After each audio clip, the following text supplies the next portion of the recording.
Hallelujah. Praise God, praise God, praise God. Amen. Come on. एक बड़ी praise प्रभु यीशु मसीह को देंगे हम लोग. Come on, come on, come on.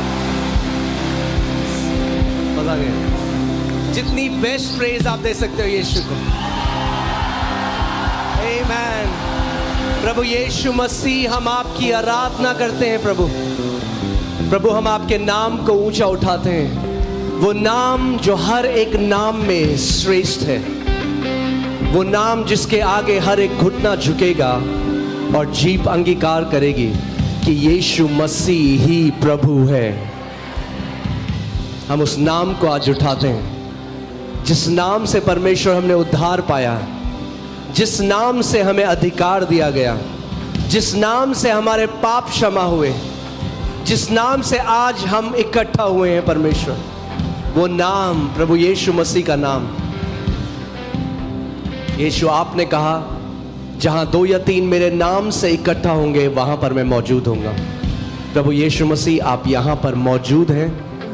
और क्योंकि आप यहां पर मौजूद है परमेश्वर, आज बीमार चंगे होंगे, आज दुष्ट आत्माएं खदेड़ी जाएंगी, आज शैतान की हर एक ताकत नाश होगी.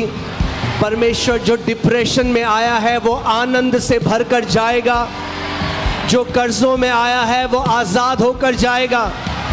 परमेश्वर, जो श्रापों को लेकर आया परमेश्वर, आज तेरी आशीषों के साथ जाएगा प्रभु यीशु मसीह के नाम में.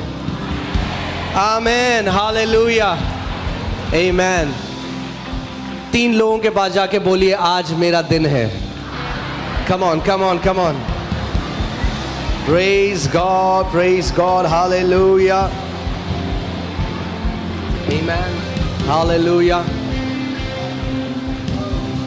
Praise God, praise God. Amen. Okay, कितनों लोगों के पास, कितने लोग बाइबल लाए हैं अपनी? हाँ, बाइबल लाए तो बाइबल उठाओ.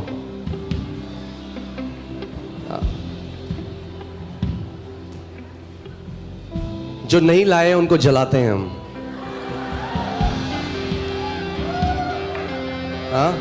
हाँ, मुझे पता है आपके पास फोन है और फोन में बाइबल है, मगर मैं लीगलिस्टिक होके ये नहीं बोल रहा, मगर अच्छा है कि आपके पास एक अपनी बाइबल हो. अगर नहीं है तो खरीद लो. हाँ, जरूरी है आपकी अपनी एक बाइबल हो. आपकी वाइफ है, वाइफ की बाइबल मत पढ़ो. हाँ, अपनी पर्सनल बाइबल हो. वाइफ की अलग हो, बच्चों की अलग हो, अपनी बाइबल. आमीन. और मैं रिक्वेस्ट करना चाहता हूं आपसे, अगर आप चर्च आ रहे हैं संडे को, अपना बाइबल लेकर आइए. आमीन. तो आज हम घोषणा करेंगे. और अब जैसे हम लोग, ये इस साल का आखिरी महीना है और ये महीने की जो थीम है वो है, क्या थीम हो सकती है इस महीने की? प्रभु यीशु मसीह को छोड़कर. आमीन. The revelation of Jesus Christ. तो उसके बारे में मैं और सिखाऊंगा आगे संडेज में, मगर आज मैं उस वचन को सिखाना चाहता हूँ, Jesus as the word of God, और उस परमेश्वर के वचन की तरह. सो आइए हम सब कुछ घोषणाएं करते हैं और कुछ अच्छी आदतें ज़रूरी है हम लाएं अपने अंदर. आमीन. एक अच्छी आदत है, bring your Bible to church. वचन लेकर आओ. आमीन. सो जो लोग बाइबल लाए हैं अपना बाइबल उठा दो. जो बाइबल नहीं आए केवल हाथ उठा दो, मगर अगली बार लेकर आना. मेरे पीछे बोलो, ये मेरी बाइबल है, ये परमेश्वर का लिखित वचन है. मैं वही हूं जो वचन कहता है कि मैं हूं. मेरे पास वो सब है जो वचन कहता है मेरे पास है. मैं वह सब कर सकता हूं जो वचन कहता है कि मैं कर सकता हूं. आज मुझे परमेश्वर का जीवित वचन सिखाया जाएगा. मैं घोषणा करता हूं कि मैं परमेश्वर के वचन का प्रेमी हूं। मेरा मन सतर्क है, मेरा हृदय ग्रहण करने वाला है। मैं परमेश्वर के वचन के अविनाशी अटल बीज को प्राप्त करने जा रहा हूं, और जब यह वचन मेरे हृदय में जाएगा तो मेरा जीवन फलों से भर जाएगा। मेरा जीवन मेरे परमेश्वर की महिमा और आदर लाएगा। यीशु मसीह के नाम में मैं ये घोषणा करता हूं। और कलीसिया कहती है आमेन, आमेन। आप बैठ सकते हैं। Hallelujah, praise God.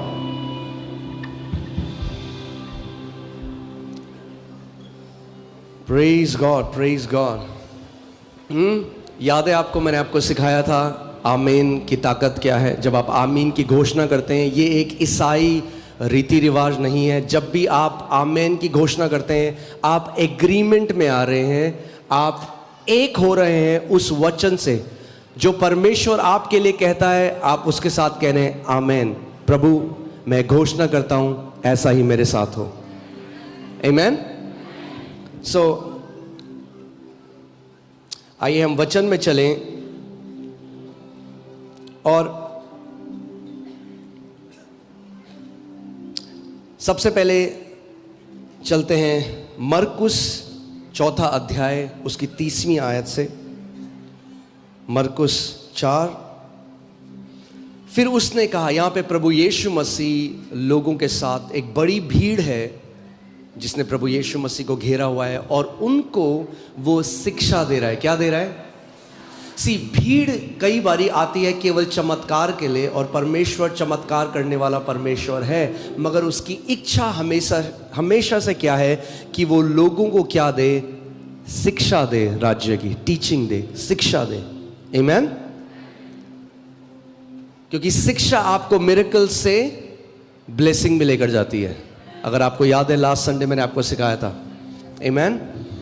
शिक्षा एक स्टेबिलिटी आपके जीवन में लेके आती है, एक ठहराव आपके जीवन। आपका जीवन ऊपर नीचे ऐसे नहीं होगा, आपका जीवन एक ठहराव आपके जीवन में आएगा। आमीन। इसीलिए शिक्षा बहुत जरूरी है हर एक मसीह के लिए। सो प्रभु यीशु मसीह इस बड़ी भीड़ को क्या दे रहा है? अब शिक्षा दे रहा है।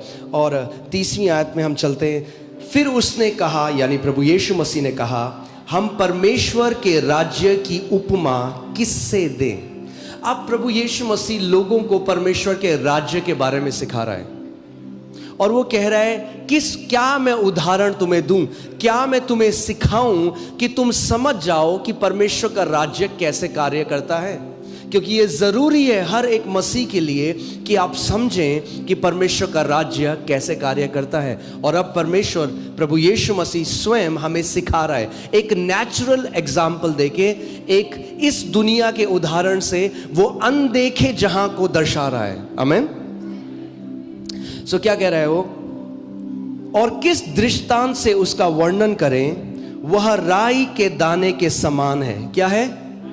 राई के दाने के समान, यानी राई के बीज के समान। प्रभु यीशु मसीह अब परमेश्वर के राज्य की बात बता रहा है उनको, और कह रहा है मैं कैसे तुम्हें समझाऊं एक ऐसे राज्य के बारे में जो अनदेखा है, जो आप इस आंखों से नहीं देख सकते। क्योंकि बहुत सारे लोग हैं जो शारीरिक मसीह होते हैं। क्या होते हैं? शारीरिक मसीह।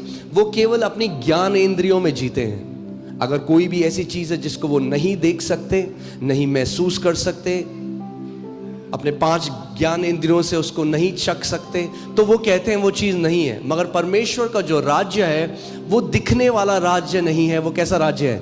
अनदेखा राज्य है। आमीन। It's an invisible kingdom.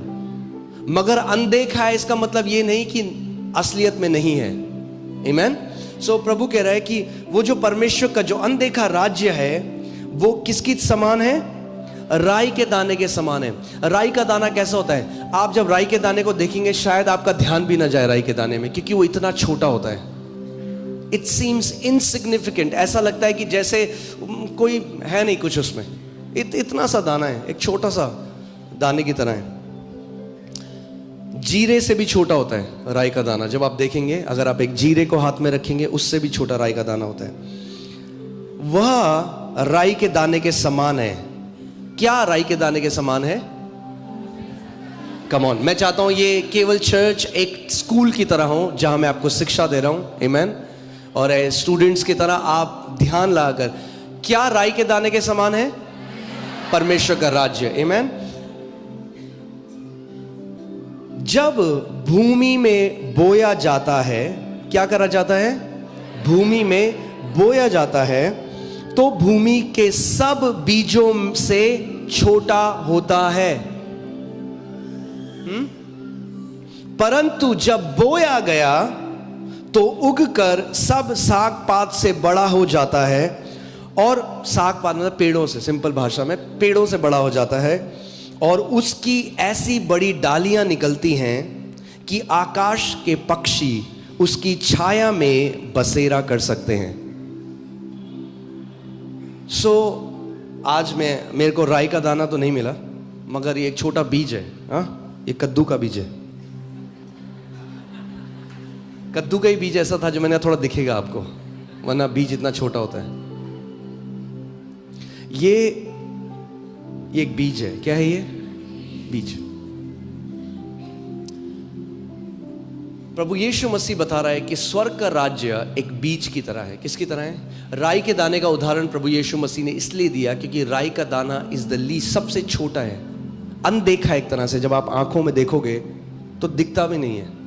परमेश्वर का राज्य आपको दिखेगा नहीं कैसे कार्य करता है। इसीलिए कई मसीह लोग मिस कर जाते हैं कि उनके जीवन में कैसे परमेश्वर कार्य करना चाहता है, क्योंकि हम देखना चाहते हैं पहले कुछ, हम महसूस करना चाहते हैं। परमेश्वर का राज्य उस राई के दाने के समान है। मगर अगर परमेश्वर का राज्य आपके जीवन में प्रकट करेगा, उससे पहले राई के दाने को क्या करना जरूरी है? बोना जरूरी है। ठीक है, ये बीज है। अगर मैं इस बीज को यहां टेबल के ऊपर रख दूं और 2 साल हो जाए तो क्या होगा? ये बीज वैसे ही रहेगा, यद्यपि इसके अंदर बहुत सारे फल हैं। कहां है वो सारे कद्दू जो आएंगे आगे? बीज के अंदर है। जो एक बड़ा पेड़ है, जो एक राई का दाना जो एक बड़ा पेड़ हो गया, वो कहां है? उस बीज के अंदर है। मगर बीज को एक्टिवेट करने के लिए, उसको क्रियाशील करने के लिए, जब तक बीज बोया नहीं जाएगा वो बीज फल नहीं ला सकता। आमेन, क्लियर है अभी तक? परमेश्वर का राज्य भी जब तक बोया ना जाए वो फल नहीं ला सकता। मगर जब बोया जाता है तो उगकर सब साग पात से बड़ा हो जाता है, और उसकी ऐसी बड़ी डालियां निकलती हैं कि आकाश के पक्षी उसकी छाया में बसेरा करते हैं। ऐसे ही जब एक व्यक्ति प्रभु यीशु मसीह में आता है, अपना उद्धारकर्ता प्रभु को मानता है, तो परमेश्वर का राज्य एक राई के दाने के बीज के समान उसके हृदय में बोया जाता है। जो कुछ लगता नहीं है, उस समय आपको लगेगा ये क्या हुआ, कुछ तो फर्क नहीं पड़ा। मगर वो जो परमेश्वर का जो राज्य है, जो बीज की तरह आपके अंदर गया है, हल्के हल्के बढ़ने लग जाता है, और बढ़कर इतना बड़ा हो जाता है, और उसकी डालियां इतनी बड़ी हो जाती हैं कि आप कई और लोगों के लिए ब्लेसिंग बन जाते हैं। कई और लोग आपके नीचे छाया पाते हैं। कई पक्षी आके डालियों में क्या है, बैठते हैं। आमेन। इसीलिए बहुत जरूरी है कि आप परमेश्वर के राज्य को, आज हम बीज का इस दृष्टांत को समझेंगे, सीखेंगे। आमेन। 4 मरकुस 26 से पढ़ते हैं, 26 से 29। फिर उसने कहा, परमेश्वर का राज्य ऐसा है जैसे कोई मनुष्य भूमि पर बीज छींटे और रात को सोए और दिन को जागे। See, devil doesn't want you to hear the word. शैतान नहीं चाहता आप वचन सुनो। उसको पता है वचन चला गया अंदर तो मेरा काम खत्म है इसके जीवन में।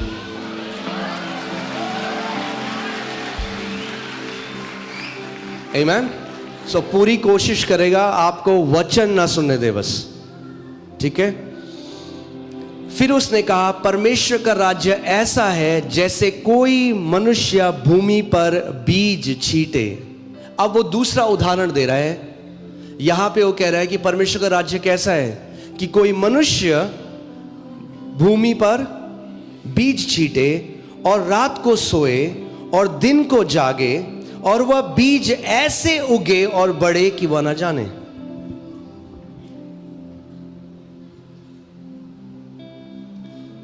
बीज बोया, रात को सो गए, सुबह उठ गया। क्या प्रभु बोलना चाह रहा है यहां पे? यानी इट्स वेरी नेचुरल, ये बहुत ही कैसा है, स्वाभाविक है। सो बढ़ोतरी जो आती है, हम लोग बढ़ोतरी, पता, हम कई मसीह लोग पता क्या सोचते हैं, जिस दिन एक स्वर्गदूत मेरे कमरे में आएगा और बड़ी प्रकाश मेरे कमरे में होगा, तब मेरे जीवन में कोई बदलाव आएगा, तब मेरे जीवन में बढ़ोतरी आएगी। ओ, एक दिन ऐसा होगा कि मैं तुरही की आवाज सुनूंगा, स्वर्ग उठा लिया जाऊंगा। ऐसे एक्सपीरियंस होते हैं मसीहों के, मगर बढ़ोतरी एनकाउंटर से नहीं आती। कितने लोग समझ रहे हैं मेरी बात? हाँ, बढ़ोतरी आपके जीवन में एनकाउंटर से नहीं आती। वो कहता है स्वर्ग का राज्य एक ऐसे मनुष्य की तरह जिसने बीज बोए, सो गया, रात को सुबह उठ गया। नेचुरल है, उसको पता ही नहीं, अपने आप वो बीज बढ़ता गया और फसल बढ़ती गई। यानी आपके जीवन में जब बढ़ोतरी आएगी ना, आपको पता ही नहीं चलेगा। कितने लोग समझ रहे मेरी बात को? हाँ, आपको पता ही नहीं चलेगा। आप कलीसिया आते गए, वचन सुनते गए, बीज डाला गया, बीज आपके अंदर गया, अपने आप बढ़ता गया। आप कलीसिया आते गए, आप कह रहे मेरी जो रात को सो नहीं पाता था, बढ़िया नींद आ रही है, एस्थमा खत्म हो गया, कैंसर खत्म हो गया। क्या हो रहा है? परमेश्वर का राज्य प्रकट होने लग गया है।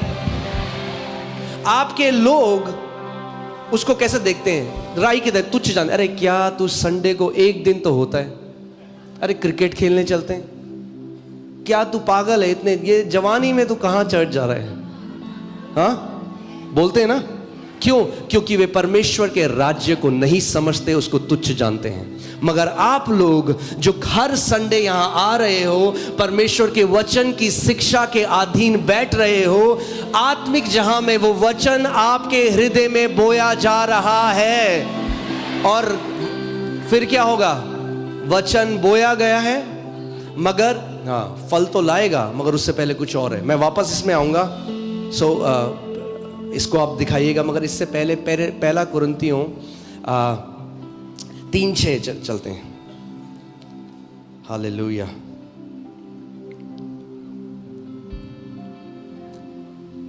मैंने लगाया, यह सिंपली बात है, मैंने बोया, इंग्लिश में लिखा है प्लांटेड, यानी मैंने बोया।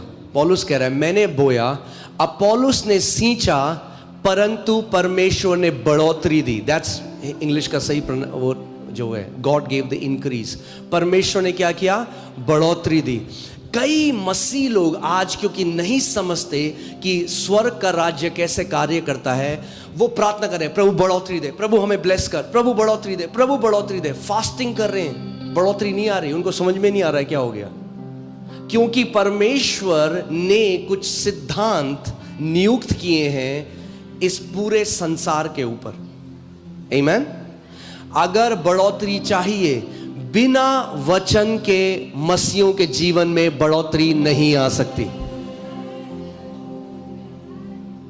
हाथ रखने से बढ़ोतरी नहीं आ सकती। बीमारी तो जा सकती है, बढ़ोतरी अगर चाहिए, अगर फल चाहिए अपने जीवन में, तो वचन को बोना पड़ेगा।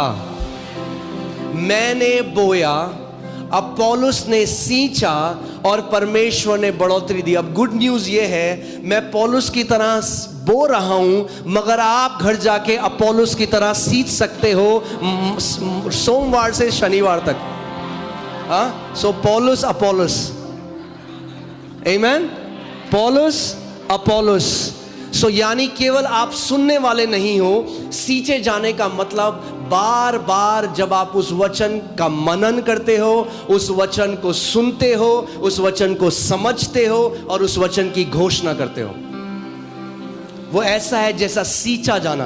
आप बार बार उसकी सिंचाई हो रही है। जितनी अच्छी सिंचाई एक बीज की होगी जब वो बोया गया है, उतना अच्छा रिजल्ट आपको मिलेगा।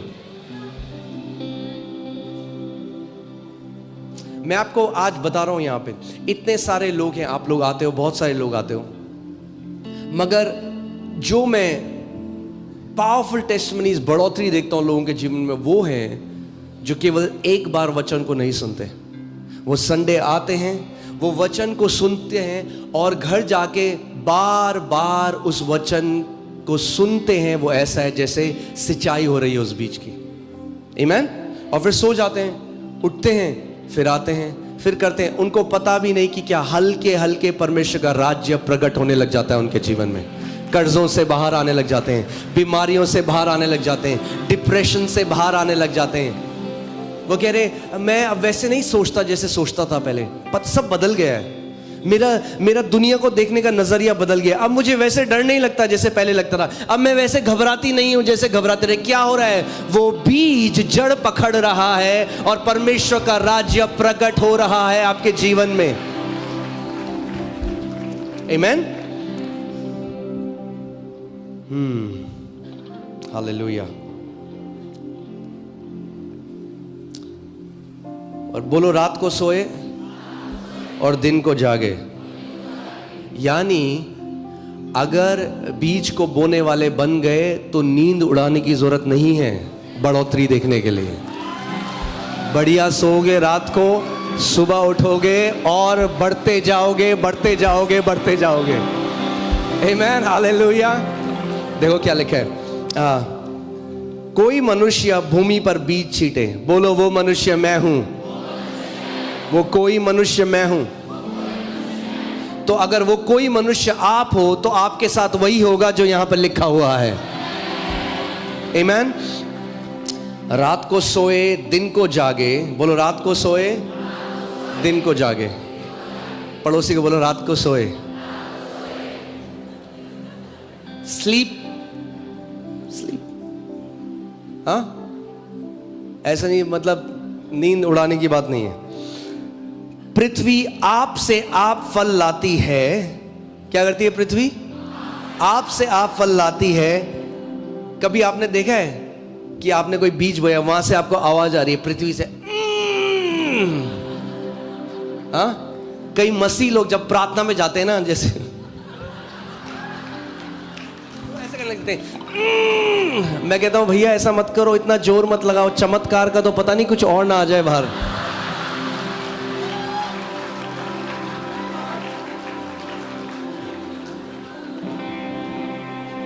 बढ़ोतरी जोर लगाने से नहीं आती, बढ़ोतरी वचन को बोने से आती है। आमीन। क्या हो गया प्रभु, इतना टाइम हो गया? हाँ, खाली भूमि है, करेगी तो कुछ आएगा बाहर? नहीं आएगा भैया। हाँ, पृथ्वी आप ही आप। जब इसको ग्रीक में जो लिखा है वो शब्द है ऑटोमेटोस, जिससे हमें शब्द मिला है ऑटोमेटिक।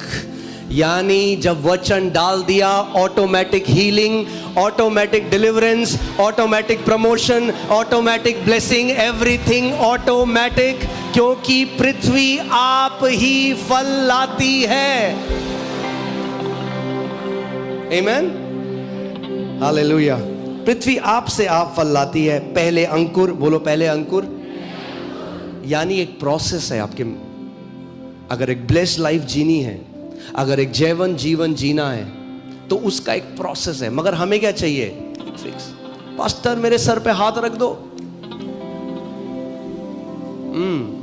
प्रोसेस। बोलो, एक क्या बोले, प्रक्रिया है। हाँ, एक प्रक्रिया है।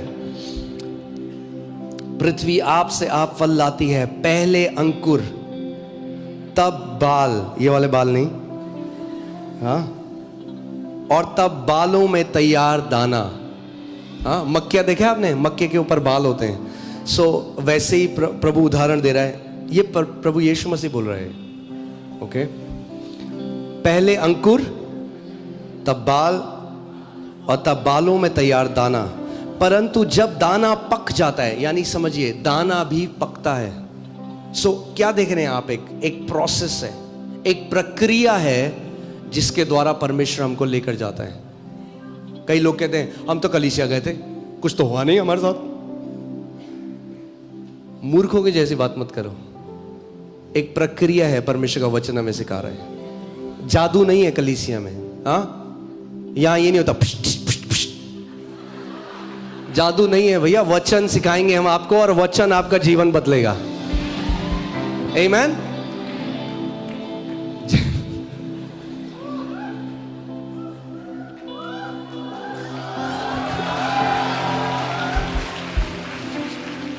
हाँ, कई लोगों को जादू चाहिए।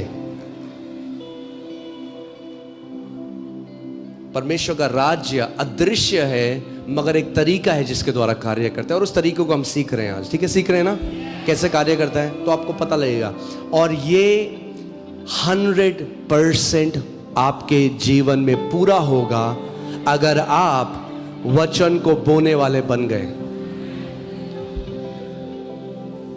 कई मसीहों के जीवन में मैंने देखा है, अब मेरी बात को ध्यान से सुनिए कि आप उसको गलत तरीके से ना समझे। वो वचन का सब्स्टिट्यूट प्रार्थना को सोचते हैं। वो सोचते हैं मैं पूरी रात 8 घंटे 10 घंटे 14 घंटे प्रार्थना करूंगा तो परमेश्वर मेरे लिए कर देगा। प्रार्थना हो, बोल दूं, प्रार्थना फल नहीं ला सकती आपके जीवन में। प्रार्थना, प्रभु यीशु मसीह ने क्या कहा, प्रार्थना क्यों करो कि तुम परीक्षा में ना पड़ो। प्रार्थना हमें प्रोटेक्ट करती है शैतान से। प्रार्थना हमें प्रोटेक्ट करती है, हमें नम्र रखती है। प्रार्थना जब आप करते हो परमेश्वर के साथ, प्रार्थना बहुत जरूरी है। मगर अगर फल चाहिए तो उसके लिए बीज चाहिए।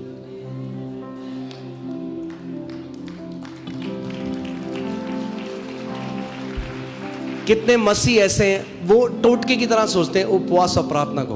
बीमार हुए तो कहते हैं हम उपवास और प्रार्थना में कर लेते हैं, और पूरी उस उपवास प्रार्थना में परमेश्वर से भीख मांगेंगे, प्रभु तू क्यों नहीं कर रहा मुझे, प्रभु मुझे चंगा कर दे, प्रभु मुझे चंगा कर दे, प्रभु मुझे चंगा कर दे।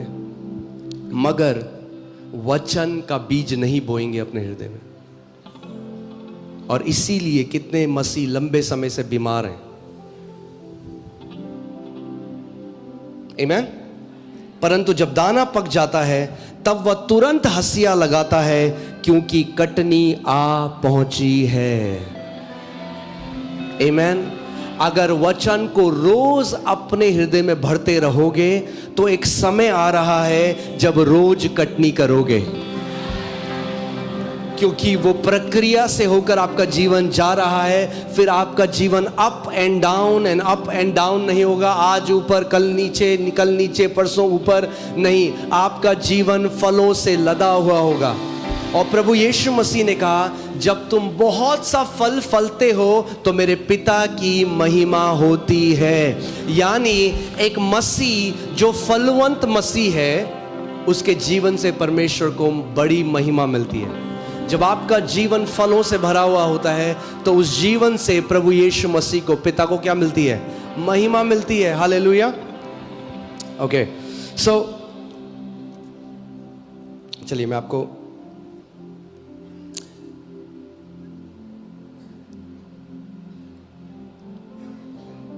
वचन में लेकर जाता हूं। तैयार हैं आप? ओके।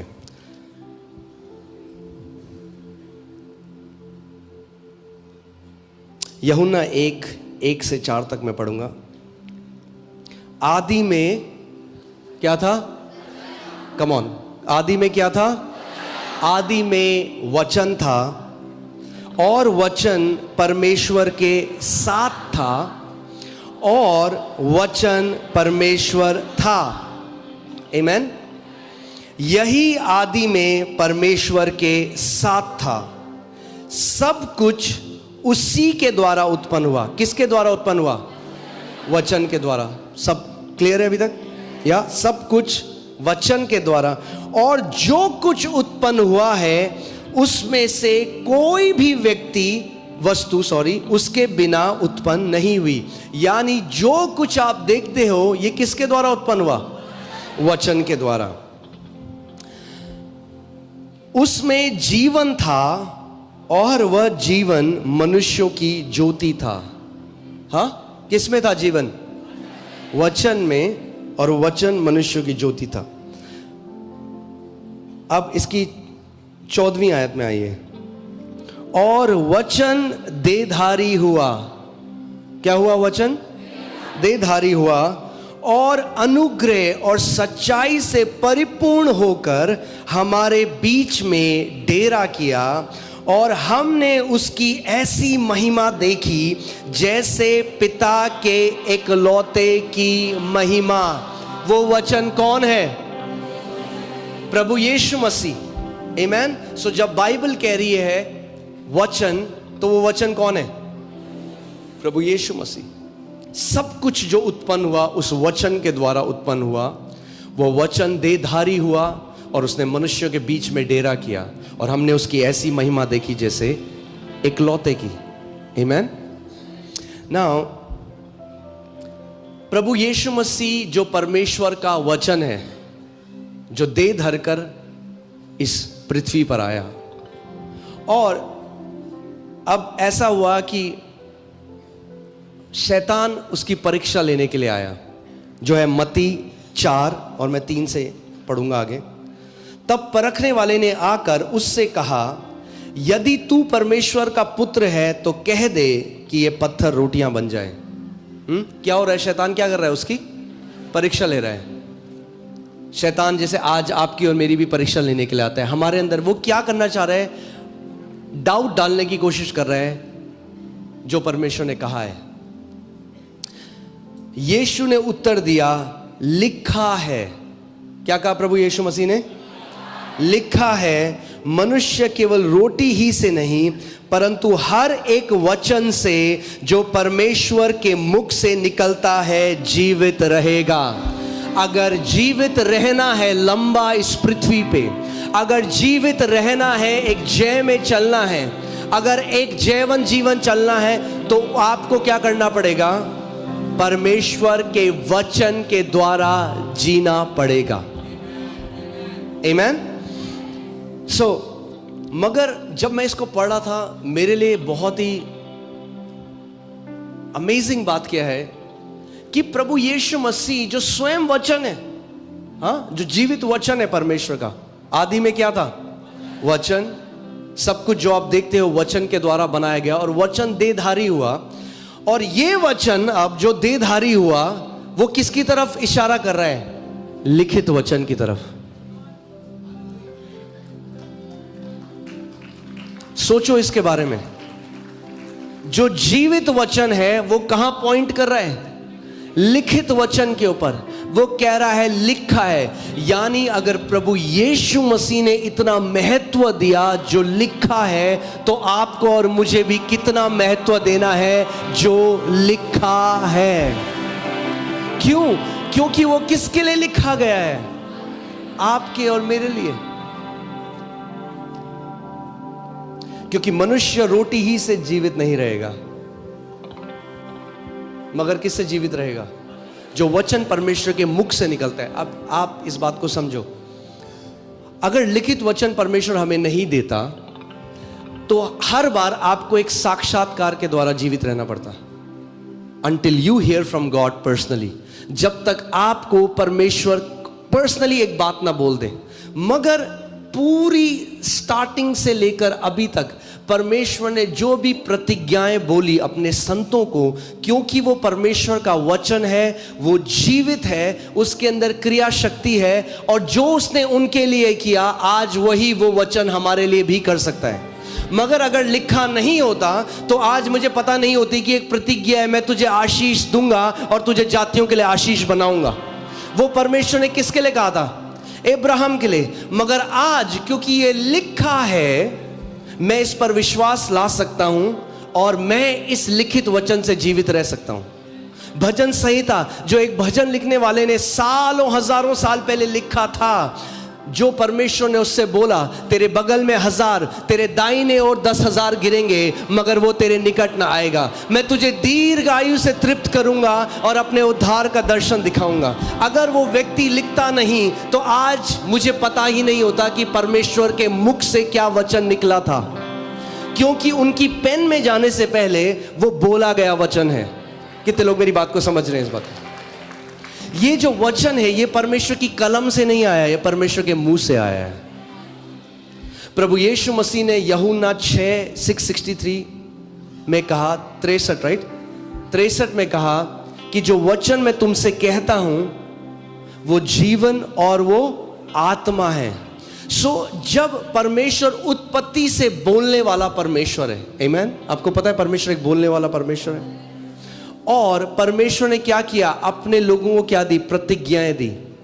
मगर मैं आपको बता रहा हूं कि परमेश्वर के वचन में कितनी सामर्थ है, और इस बात को अगर आप समझ गए तो बहुत पावरफुल है।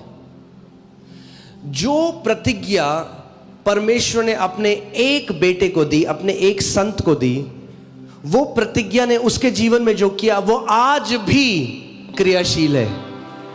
आज भी आप आज भी उस प्रतिज्ञा से रिसीव कर सकते हो जो परमेश्वर ने किसी और के लिए कहा था, क्योंकि वो लिखा गया वचन है।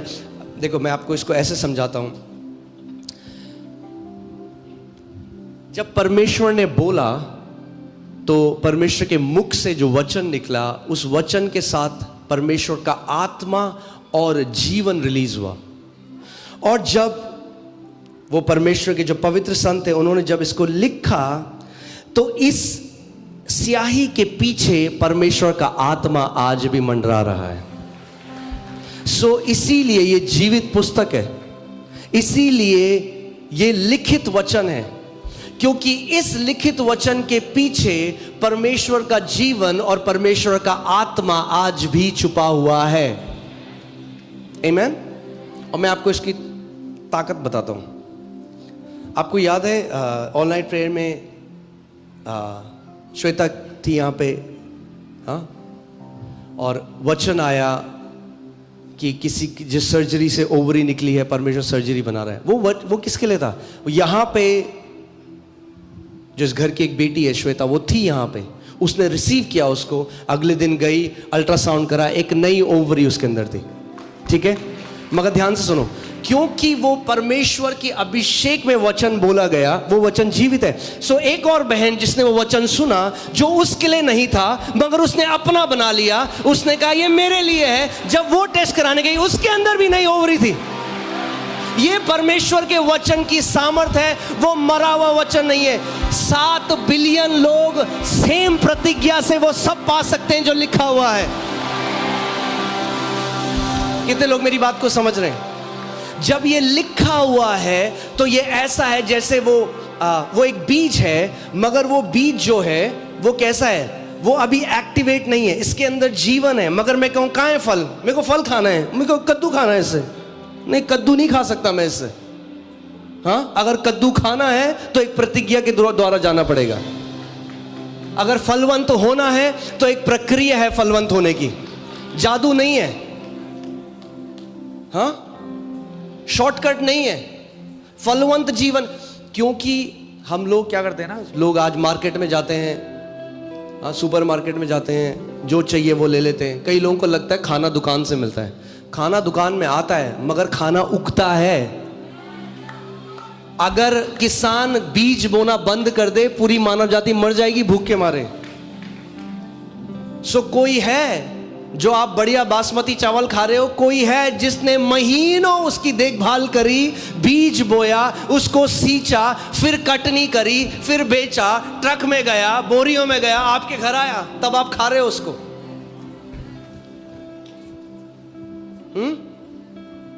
अब हम रेस्टोरेंट जाते हैं तो बहुत अच्छा लगता है, आप गए वहां पे, आपने बनाया नहीं, आपने किसी और ने पकाया, कोई लेकर आया और फिर आपने खाया। कई लोग कलीसिया को भी ऐसे ही सोचते हैं, आप मेहनत करो पास्टर, आप बीज बो, आप कटनी करो, बस खिला दो हमें बढ़िया खाना।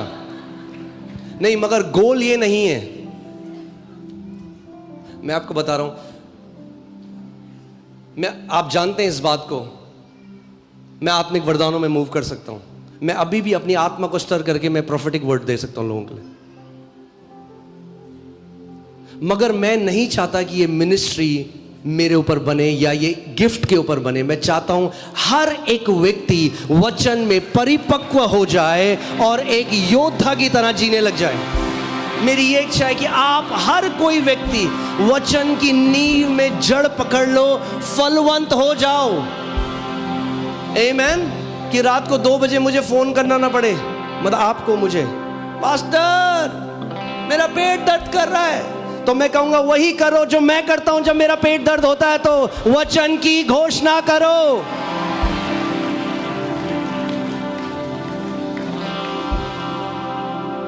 आमेन, हालेलुया। इसीलिए तो 5 फोल्ड मिनिस्ट्री है, 5 सेवकाई क्यों है? कि संत परफेक्ट हो, संत सयाने हो, आप लोग मिनिस्ट्री का काम करो, आप लोग जय में चलो। That's why they are 5 fold ministry. Amen, hallelujah. हाँ, समझ रहे हो आप मेरी बात? जो वचन परमेश्वर के मुख से निकलता है, क्या हुआ? मैंने, पवित्र आत्मा ने बोला, मैंने सुना और मैंने बोला, तो क्या हुआ? क्योंकि वो वचन था। आज भी मैं आपको बता रहा हूं, किसी की ओवरी अगर निकाली है सर्जरी से, वो उस प्रोफेसी को सुनेगी और बार बार मनन करेगी, बिलीव करेगी, उसके अंदर भी एक नई ओवरी आ जाएगी। क्यों? क्योंकि वचन में क्रिएटिव पावर है, वचन में रचना करने की क्षमता है, क्योंकि सब कुछ जो आप देखते हो वो परमेश्वर के वचन से रचा गया है।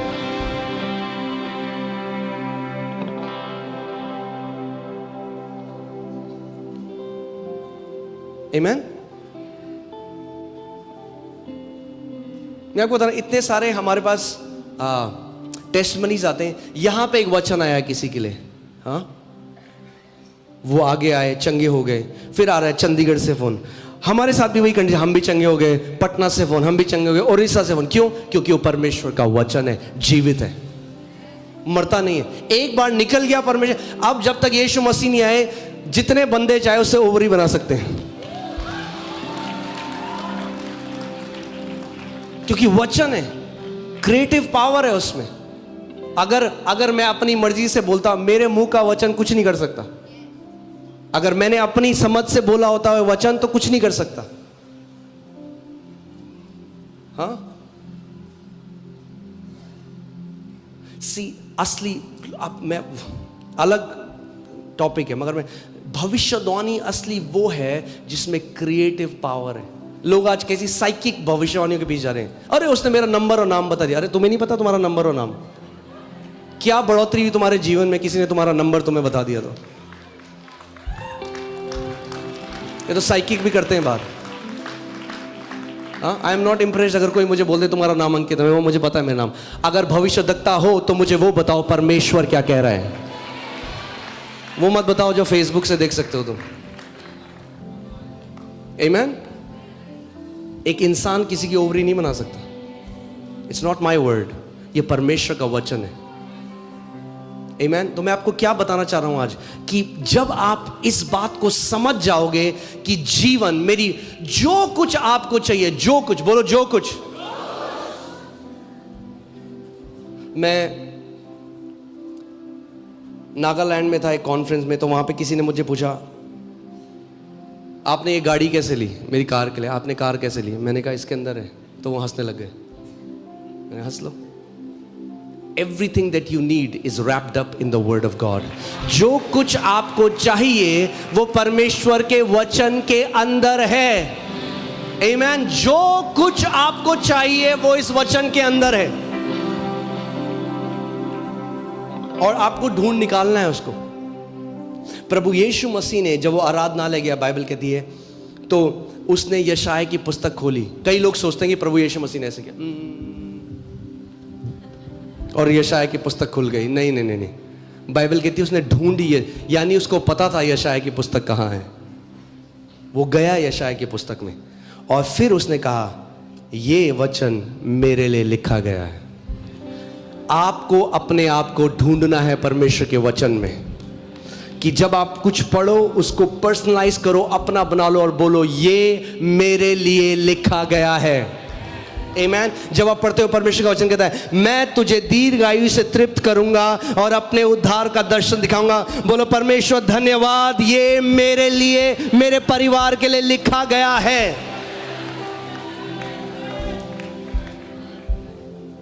आमेन।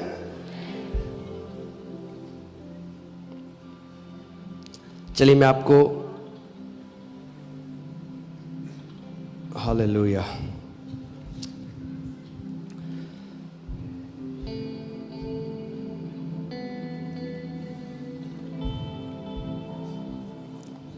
चलिए चलते, मरकुस 4 खोलिए और पहली आयत से पढ़ते हैं। वह फिर झील के किनारे उपदेश देने लगा और ऐसी बड़ी भीड़ उसके पास इकट्ठी हो गई कि वह झील में एक नाव पर चढ़कर बैठ गया और सारी भीड़ भूमि पर झील के किनारे खड़ी रही। ठीक है, वो परमेश्वर प्रभु यीशु मसीह क्या कर रहे हैं? वो प्रचार कर रहा है, वो शिक्षा दे रहा है, उन्हें उपदेश दे रहे हैं। और वह उन्हें दृष्टांतों में बहुत सी बातें सिखाने लगा और अपने उपदेश में उनसे कहा, सुनो, एक बोने वाला बीज बोने निकला। अब जब आप बाइबल पढ़ेंगे ना, आप हैरान हो जाएंगे प्रभु यीशु मसीह कितनी बार बीज और बोने वाले की बात करता है, क्योंकि उन्हें शिक्षा दे रहा है, उन्हें बता रहा है कि परमेश्वर का राज्य कैसे कार्य करता है। परमेश्वर बीज का परमेश्वर है, जानते हैं आप? मल्टीप्लिकेशन हमेशा बीज से आता है।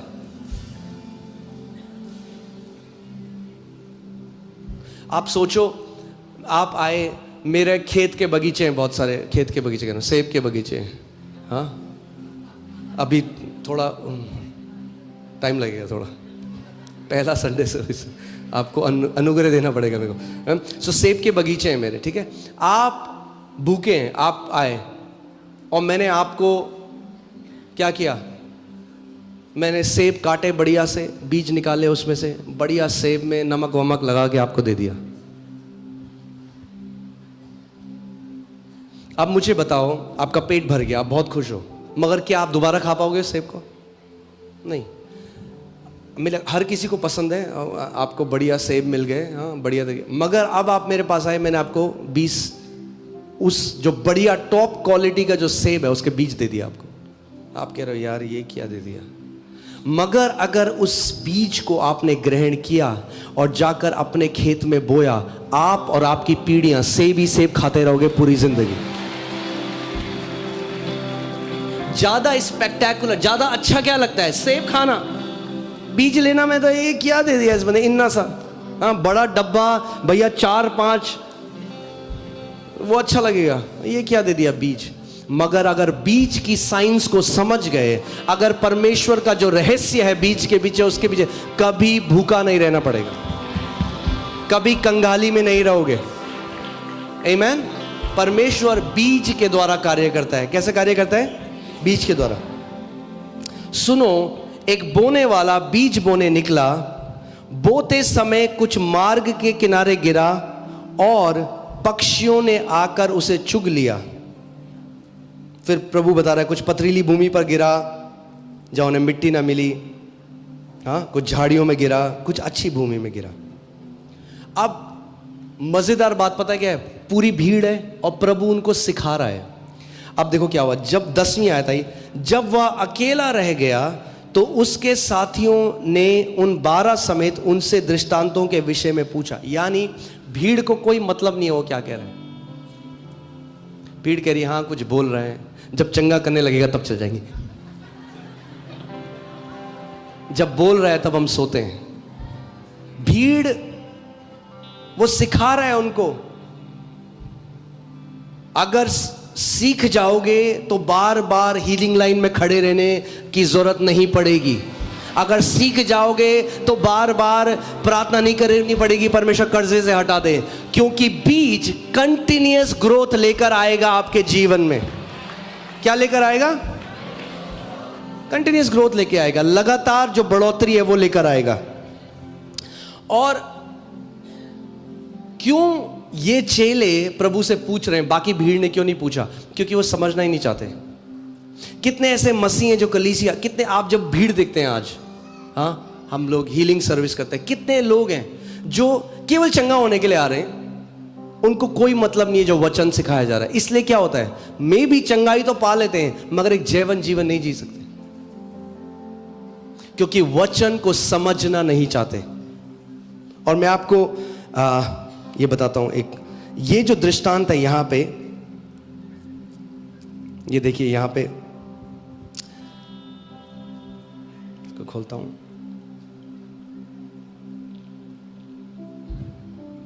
मरकुस नहीं, एक मिनट,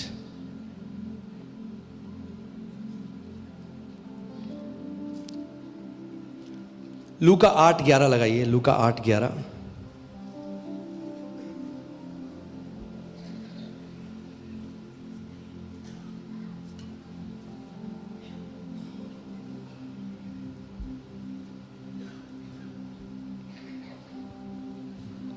दृष्टांत का अर्थ यह है कि बीज क्या है? बीज क्या है? परमेश्वर का वचन बीज है। मैं बता रहा हूं, अगर आप केवल, आप लोग वो लोग नहीं हो, प्रेज गॉड, आप लोग वो लोग नहीं हो। आप लोग तब आए हो जब अनॉइंटिंग ऑयल सर्विस या ले हैंड सर्विस या हीलिंग सर्विस नहीं है। आप नॉर्मल संडे को आए हो, यानी आप वचन का आदर करने वाले मसीह हो। अंतर है भीड़ में और उन लोगों में जो सीखना चाहते हैं। तो जब उन्होंने दृष्टांत सुना, उन्होंने परमेश्वर से मतलब पूछ रहे हैं, क्योंकि वो समझना चाहते हैं, भैया इसने जो बोला इसका मतलब क्या है। बाकी भीड़ कह रही है बात।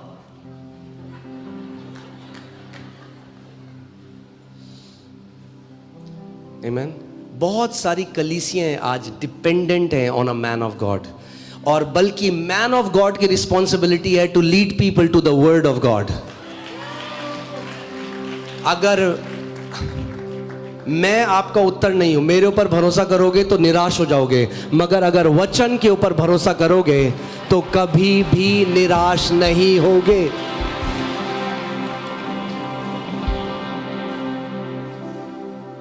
आमीन। क्योंकि परमेश्वर ने मेरा अभिषेक क्यों किया है? उसके वचन को सिखाने के लिए, कि आप वचन से ग्रहण करना सीख जाओ।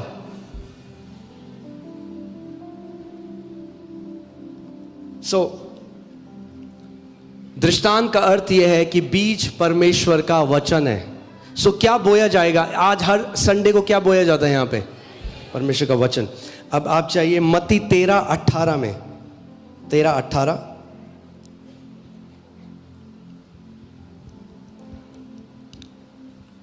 अब तुम बोने वाले के दृष्टांत का अर्थ सुनो। अब प्रभु यीशु मसीह उसका अर्थ बता रहे हैं, क्योंकि उन्होंने अर्थ पूछा है।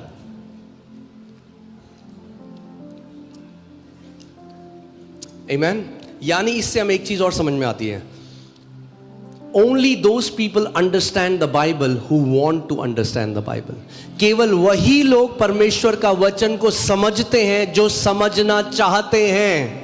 जो धार्मिक पुस्तक की तरह 4 चैप्टर पढ़ देते हैं और कहते हैं मैंने अपना धार्मिक कार्य कर दिया, वो कुछ नहीं समझते। अगर समझना चाहते हो तो पवित्र आत्मा आपकी बुद्धि खोलेगा और आप वचन के भेदों को समझने वाले बन जाओगे। तुम बोने वाले का दृष्टांत सुनो। 19वीं आयत। जो कोई राज्य का वचन सुनकर नहीं समझता, उसके मन में जो कुछ बोया गया था उसे वह दुष्ट आकर छीन ले जाता है। जो सुनकर उसको नहीं समझता। आप जब यहां बैठे हो, उद्देश्य केवल सुनना नहीं है, उद्देश्य समझना है। एक समझने वाला हृदय होना है। यानी परमेश्वर, मैं जब तेरे वचन के प्रचार के अधीन में बैठा हूं, तो मैं समझना चाहता हूं जो तू मुझसे कहना चाहता है। क्योंकि अगर आपने नहीं समझा तो क्या हुआ? तुरंत शैतान आता है। उसके मन में जो कुछ बोया गया था उसे वह दुष्ट आकर छीन ले जाता है। यह वही है जो मार्ग के किनारे बोया गया। सुनिए, अगर वो मसीह जो सुनकर समझना नहीं चाहते, जो ध्यान नहीं देते जब परमेश्वर का वचन, परमेश्वर की नजर में वो कैसे हैं? मार्ग के किनारे वाली भूमि है उनकी,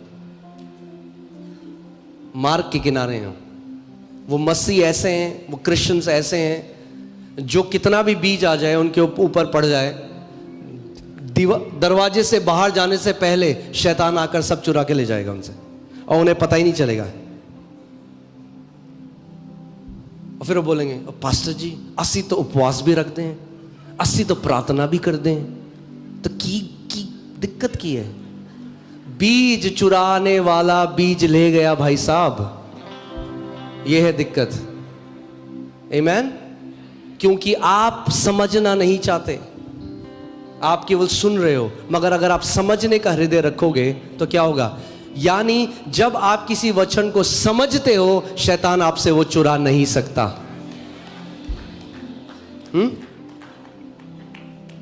वापस चलते हैं मरकुस 4 में मैं आपको दिखाता हूं। 4:13 से खोलिए। 4:13। फिर उसने उनसे कहा, क्या तुम ये दृष्टांत नहीं समझते? तो फिर और सब दृष्टांतों को कैसे समझोगे? प्रभु यीशु मसीह बता रहा है कि ये जो दृष्टांत है, ये फाउंडेशन है, ये नींव है बाकी सारे दृष्टांतों की। ये नींव है, ये आपको बताती है कि कैसे आप परमेश्वर के राज्य से ग्रहण कर सकते हो। ये आपको बताती है कि कैसे एक विश्वासी के जीवन में फल आते हैं। आमीन। मरकुस 4:13-14। बोने वाला वचन बोता है। क्या बोता है? बोने वाला वचन बोता है। आगे, जो मार्ग के किनारे हैं जहां वचन बोया जाता है, ये वह है जब उन्होंने सुना तो शैतान तुरंत आकर वचन को जो उनमें बोया गया था उठा के ले जाता है।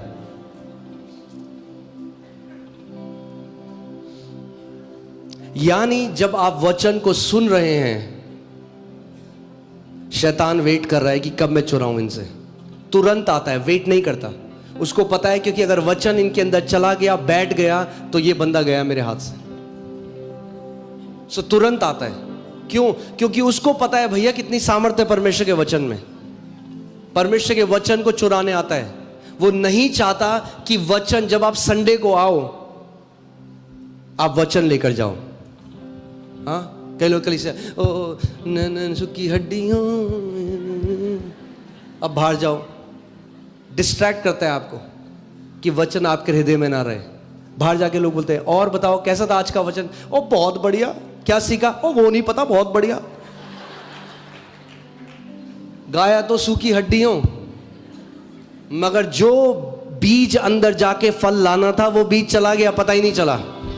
आज बोलो, मैं शैतान को उस बीज को अपने हृदय से चुराने नहीं दूंगा। मैं ध्यान धर कर वचन को सुनने वाला विश्वासी हूं। आमीन।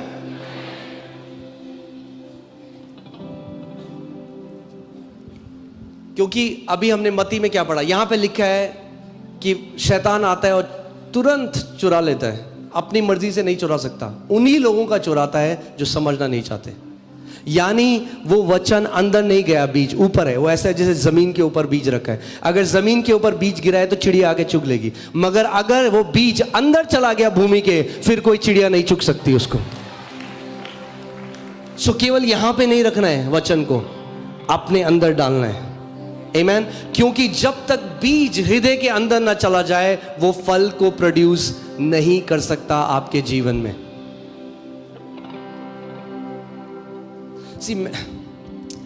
कितने लोग ऐसे हैं, मैं आपको फिर एक एग्जांपल देता हूँ। अगर कोई बीमार है, हाँ, तो मैं जैसे पहले बता रहा था आपको, वो फास्टिंग करेंगे, वो प्रे करेंगे, वो कहेंगे प्रभु तो हमें कब चंगा करेगा, प्रभु हमें कब चंगा करेगा। अगर उसकी जगह परमेश्वर के वचन में जो प्रतिज्ञाएं चंगाई की, वो उनको लेते, उन पर मनन करते, उनको अपने दिल में डालते, कोई भी बीमारी इतनी पावरफुल नहीं है जो वचन के विरोध में खड़ी रह सके। मगर होता क्या है, क्योंकि मैं इसको ऐसे आपको समझाता हूं। देखिए, there are miracles and there are healing. मसीह की देना, हम सब मिरेकल चाहते हैं, पता है, क्योंकि मिरेकल क्विक फिक्स है, शॉर्टकट है। क्या है मिरेकल? शॉर्टकट है। हाँ, आपके हाथ में दर्द होता था, आप यहां आए, मैंने प्रार्थना रिलीज करी, आपने रिसीव किया, आपका वाओ दर्द चला गया, प्रेज गॉड, आमेन। ये मिरेकल है, ये हीलिंग नहीं हुई। हीलिंग इंस्टेंटली नहीं होती। मगर आप यहां आ रहे हो, आपके शरीर में कोई लक्षण है और आप वचन की प्रतिज्ञा कर रहे हो, घोषणा कर रहे हो, आप वचन के द्वारा अपनी हीलिंग को रिसीव कर रहे हो। अब होता क्या है, जब आपने वचन के द्वारा अपनी हीलिंग को रिसीव करना शुरू कर दिया, वो व्यक्ति कई ज्यादा गुना चंगा रहेगा इस व्यक्ति से जिसने मिरेकल के द्वारा अपनी चंगाई को रिसीव किया। कितने लोग मेरी बात को समझ रहे हैं? अगर एक व्यक्ति बीमारी में है और वो परमेश्वर के वचन के ऊपर गुड न्यूज ये है कि केवल पास्टर बोने वाला नहीं है। गुड न्यूज ये है कि आप घर जाके बोने वाले भी और सींचने वाले भी बन सकते हो। वचन बो, वचन सींचो, और उसके बाद एक प्रोसेस के साथ उसके फल आने लग जाएंगे।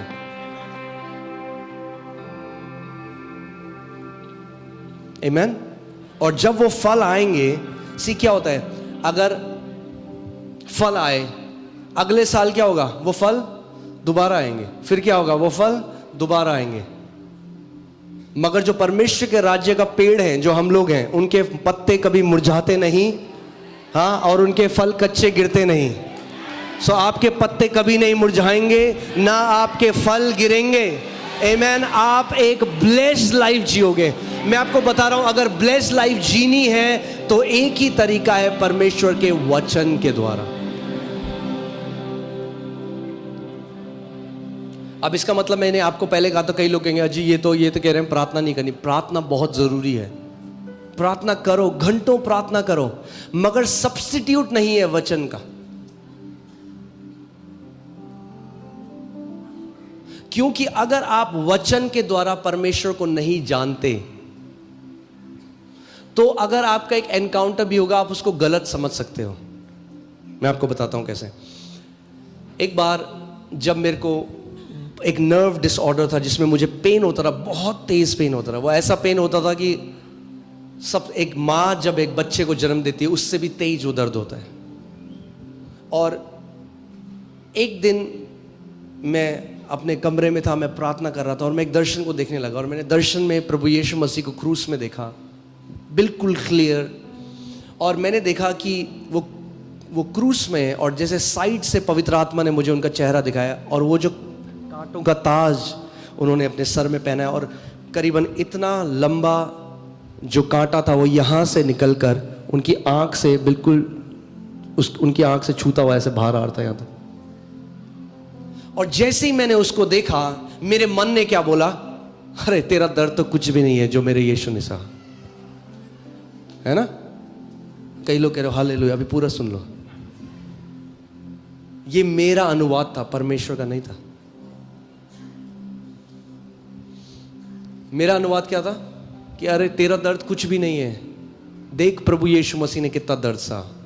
अब एक साल मैं उसके बाद भूल भी गया ये बात, मगर एक साल बाद मैं कुछ काम कर रहा था, और पवित्र आत्मा ने एक दिन मुझे कहा कि बेटे तू बिल्कुल मिसअंडरस्टैंड किया, तूने बिल्कुल गलत समझ लिया जो मैंने तुझे दर्शन दिया। आप जानते हैं क्यों एक साल उसने लिया? क्योंकि एक साल में मैं उसके स्वभाव को जानने पाया। यीशु ने कहा मैं बहुत सारी चीजें तुम्हें बताना चाहता हूं, मगर अभी तुम तैयार नहीं हो। इसीलिए आज कितने रिलीजियस लोग हैं जो परमेश्वर की भलाई से ऑफेंड हो जाते हैं, क्योंकि नहीं जानते पिता के हृदय को। एक साल बाद पवित्र आत्मा ने मुझे कहा मेरे बेटे तूने बिल्कुल गलत समझ लिया। उस दर्शन का मतलब यह था क्योंकि मैंने तेरा दर्द ले लिया, तुझे इस दर्द में रहने की जरूरत नहीं है। आप समझ रहे कितना ईस्ट और वेस्ट मैंने इंटरप्रिटेशन किया उसका। इसीलिए हमें वचन चाहिए, इसीलिए परमेश्वर ने शिक्षक रखे हैं देह में, इसीलिए आपको जरूरत है एक पास्टर की जो एक सही इमेज पिता की आपको बता सके। मगर उसके बाद जब आप वचन, जब प्लांट कर दिया गया सीड, एक बार आप बो दिया गया, अब आप उसको सींचते जाओ जब तक फलों से भर ना जाए आपका जीवन। आमीन। सो इन दोनों व्यक्तियों का उदाहरण सोचिए। एक व्यक्ति बीमार होता है, दूसरा व्यक्ति, उन दोनों को सेम सिचुएशन है। समझ लीजिए ट्यूबरक्लोसिस है, टीबी है, टीबी की बीमारी है, लास्ट स्टेज है, खांस रहे हैं, दर्द हो रहा है, और एक सोच रहा है मैं क्या करूं, मैं कौन सी मिनिस्ट्री में कॉल करूं, मैं कहां जाऊं। और दूसरा व्यक्ति कहता है अच्छा मैं एक काम करता हूं, सारी जो प्रतिज्ञाएं परमेश्वर ने मेरे को चंगाई की दी है मैं उनको निकालता हूं, मैं उनको लिखता हूं, मैं उनको बोलता हूं, मैं उन पर मनन करता हूं, तो हल्के हल्के परमेश्वर का जो वचन है वो उनके कहां जाने लग जाएगा, हृदय में जाने लग जाएगा। जब एक बीज, इस बीज के अंदर जीवन है, जानते हैं आप इस बीज के अंदर जीवन है, हाँ, जब एक बीज भूमि के अंदर जाता है, कहां जाता है? भूमि के ऊपर नहीं। अगर ये भूमि के ऊपर है तो चिड़िया आके चुग लेंगी इसको, ये नाश हो जाएगा, इसका कोई वैल्यू नहीं है। ऐसे ही जैसे बीज भूमि के ऊपर है, वैसे ही बाइबल ऐसी है हमारे हाथ में, इसकी कोई वैल्यू नहीं है। हाँ, कई लोग दुष्ट आत्मा को निकाल रहे होते हैं बाइबल करके। अरे जब तक ये आपके हृदय में ना जाए, ये केवल एक लेदर कवर्ड, ये स्याही और वाइट पन्ने हैं। जब अब वो व्यक्ति जो है, एक व्यक्ति है, वो जा रहा है अलग अलग मीटिंग में, और अच्छा है, आप इसको गलत मत समझिएगा। गो get your healing, get your healing, it's not wrong, but don't live by that. उससे ही जिंदा मत रहो। परमेश्वर ने रखे हैं गिफ्ट्स, परमेश्वर ने अभिषेक रखा है अपनी देह में, परमेश्वर लोगों को स्पेशली अनॉइंट करता है इसके लिए, वो अच्छा है। मगर साथ में आपको मिरेकल मिला, मगर साथ में इसको भी करते रहो कि ताकि आप चंगा जी सको। आमीन। सो ये जो दूसरा व्यक्ति है, इसने सारी प्रतिज्ञाओं को निकाला। अब हर रोज ये इन प्रतिज्ञाओं की घोषणा कर रहा है व्यक्ति, सुबह शाम। परमेश्वर लिखा है, हाँ, परमेश्वर का वचन कहता है पुट मी इनटू रिमेम्बरेंस। आप जानते हैं क्यों परमेश्वर ने ये कहा? इसलिए नहीं क्योंकि वो भूलने वाला परमेश्वर है, वो कुछ भूलता नहीं है, वो तो आदि और अंत है। जो एक एक विचार हमारे मन में उठते बैठते हैं वो सब जानता है। क्यों परमेश्वर ने कहा पुट मी इनटू रिमेम्बरेंस? क्योंकि वो चाहता है that you will remember it. वो चाहता है कि आप स्मरण रखो उसको। तो आप परमेश्वर के पास उसका वचन लेकर जाओ। क्यों? क्योंकि वो जानता है जो उत्तर आपको मिलेगा वो उसके वचन के द्वारा मिलेगा। और सबसे अमेजिंग बात क्या है, आप परमेश्वर को बोल सकते हो पिता लिखा है, आप शैतान को बोल सकते हो शैतान लिखा है। आमीन। और मैं परमेश्वर से क्यों गिड़गिड़ाऊं उस प्रतिज्ञा के लिए जिसके लिए उसने पहले से मुझे हां बोल दिया है। जब पहले ही परमेश्वर ने मुझे एक प्रतिज्ञा दे दी है, मैं क्यों ना उस पर विश्वास करूं। आज कितने मसीह ऐसे हैं जो लिखित वचन पर विश्वास नहीं करते, इसीलिए उनका जीवन ऐसा है, इसीलिए वो एक ब्लेस लाइफ को नहीं देख रहे हैं, इसीलिए वो एक ऐसे जीवन को नहीं देख रहे हैं जिसमें जय है। तभी तो प्रभु ने कहा, जब उसने लोगों को देखा, भीड़ को, उसने कहा इन भीड़ के पास क्या नहीं है? चरवाहा नहीं है। क्योंकि वो कहता है मैं तुझे वो चरवाहा दूंगा जो ज्ञान और बुद्धि में तुझे बढ़ाएगा, and then you will multiply in land. क्योंकि अगर भीड़ के पास एक ऐसा चरवाहा है जो पिता के हृदय को जानता है, जो आपको वचन की तरफ ले जाए, वो आपको हरी चराइयों में लेकर जाएगा। आमीन। हरी चराइयां मतलब अबंडेंट सप्लाई, यानी सप्लाई आपके जीवन में, ऊपर नीचे नहीं रहेगा आपका जीवन। क्या करोगे? आप वचन के बीज को बोने वाले बन जाओगे।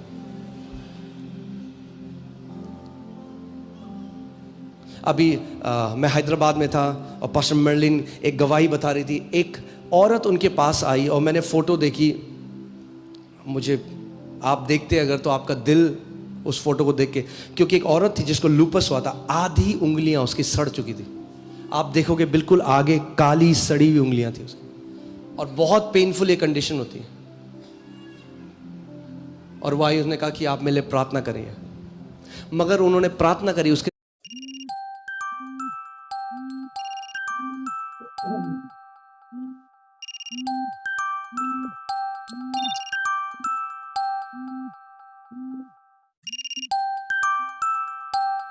साथ उसको एक चीज बोली। उन्होंने कहा यशाया 53:5 को 1000